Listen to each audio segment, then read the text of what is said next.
When you picture Canada, maybe you see endless snow, towering pines, or the polite face of a stranger returning your lost wallet. But the real story is more complicated and wildly alive. This is a country of extremes and quiet continuities, where glaciers and skyscrapers, old treaties and new startups all shape a national conversation that matters beyond its borders. Drive along the Trans-Canada and you cross invisible lines.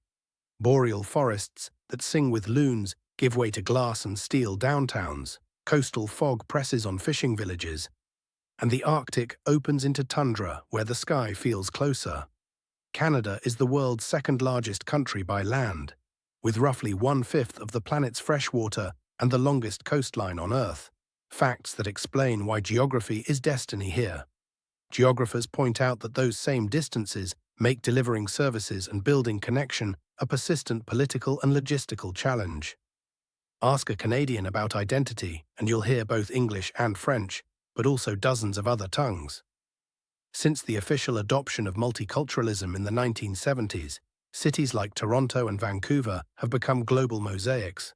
More than 200 languages are spoken at home in some neighborhoods. Sociologists note that this diversity fuels creativity and economic resilience, while also asking difficult questions about integration, equity, and how national narratives include, or exclude, Indigenous voices whose presence predates Confederation by millennia. Economically, Canada sits on a mix of raw power and nimble innovation. Vast forests, mineral deposits, and the oil sands have long underpinned prosperity, while today's tech clusters, from Waterloo's startups to Vancouver's green energy labs, point to a diversified future. But climate change is rewriting the ledger.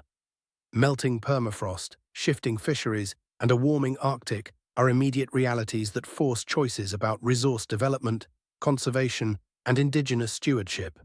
Scientists and policymakers increasingly debate how to balance jobs, sovereignty, and a livable planet. Politically, Canada's federal system and Charter of Rights create a patchwork of policy experiments. Universal healthcare, adjustable immigration rules, and provincial education systems. Historic tensions, especially around Quebec's language politics and the movement for Indigenous reconciliation, remain center stage.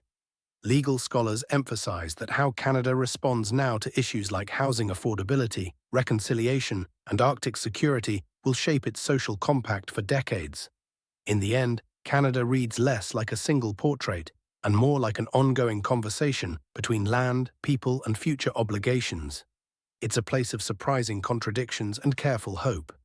Worth watching not just for its vistas, but for the ideas and policies that will ripple outward. If this story sparked your curiosity, like, share, and subscribe for more long-form explorations that travel beyond the postcard.